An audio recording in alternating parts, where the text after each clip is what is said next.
Hey guys, what's going on? My name is Egan. I do stuff. Welcome to the channel Egan Does Stuff, where I talk about roller coasters.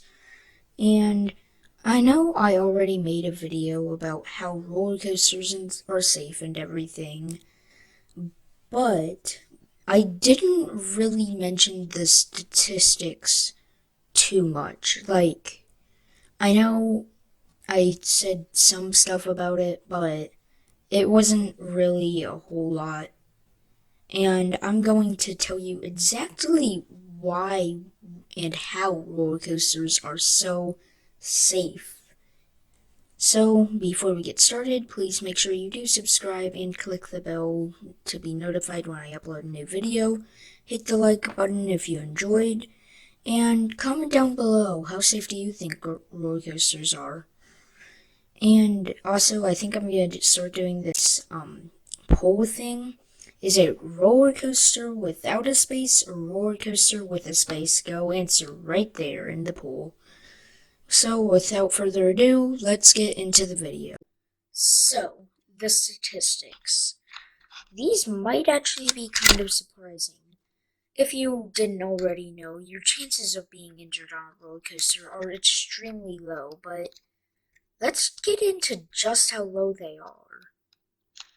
According to IAPA, around 370 some million people visited American theme amusement parks one year. That year there were, according to the NISS, there were a couple thousand injuries related to amusement parks.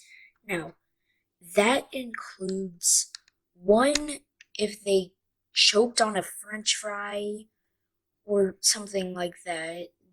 That's not roller coasters in general. And two, nothing, and that even if the injury is caused by a guest failing to follow park safety rules and not just using common sense, that will still be in there. So keep that in mind.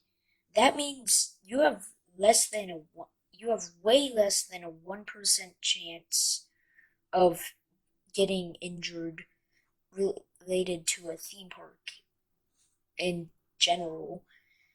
And the amount of that's roller coasters, that's a very small amount. There's rarely ever an accident. There's hundreds of pressure sensors or and stuff like that keeps the ride going. It monitors how fast the ride is going. And about it derailing, yeah, that's not going to happen. I'm not saying it couldn't happen, but it's not it's just like a train doesn't just derail. It can't there's multiple wheels keeping it from derailing and multiple more fail safes if those wheels were to fail. So that's that. And well, there's what if your harness comes undone? That's just pretty much impossible. Once again, there's multiple fail safes that keep the harness from just coming off. There's gears. Cat, why are you stepping on paper? There's gears and that keep it from coming up. There's hydraulic motors keeping it down. There's just so many. There's a seatbelt most of the time. And that's another thing. A lot of you might be saying, well, one day my seatbelt came off. Well, there's also harnesses there on every modern day roller coaster.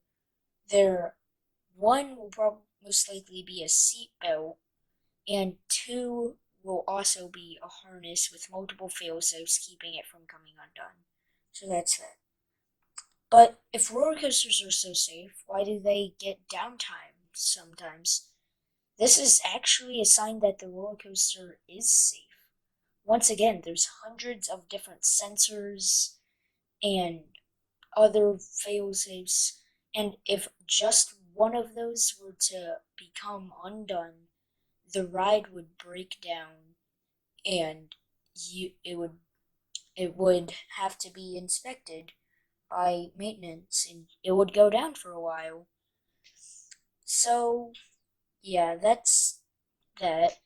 But can't roller coasters? What's stopping roller coasters from just bumping into each other? Well, there's also multiple stuff for that too. For this, it's what's called a block break. A block break basically divides the ride that you're on into multiple different sections with breaks on, and the block breaks will not and the block breaks will basically just keep you from from keep one coast I can't talk. It will keep one car from bumping into the other. You might see trim brakes on the track. That usually marks the end of a block.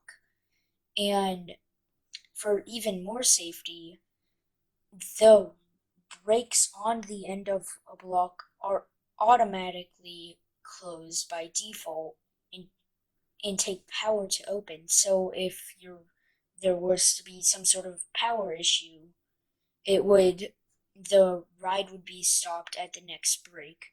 So that's what keeps them from bumping into each other. There's multiple other things, and let me just say this. You're more likely to be struck by lightning or to die in a car accident on your way to, or to die in a car accident than you are to be hospitalized by a roller coaster. In fact, you're more likely to die in a car accident on your way to the theme park than you are riding a roller coaster. So I guess it's not really the rides that aren't safe. It's the drive there that's killing so many people. It's just it's so dumb. And yeah, please just understand that these pieces of machinery are equipped with so many different fail safes. In fact, they're even more safe than unpowered garden equipment. So, yeah, there's that. And another thing that I've seen floating around was that they kill 100 people per year. That's not true, like, whatsoever. I mean, if you have a pre-existing condition and you ride a roller coaster, yeah, you could it could be that could be fatal. But you there's that's why you don't ride if you have a pre-existing condition. If you don't know about it, that's that. There's nothing the park can do about it. It's not even really the roller coasters that kill you then. It's that pre-existing condition. And yeah, so that's gonna be it for today's video. My cat's right here begging me to pet her, so I'm gonna end it there. Sort of rambled for a bit, but that was my ramble on how safe roller coasters are. And once again, go ahead, vote in that poll whether you think it's roller coaster or roller coaster in the poll. That's cool. Goodbye.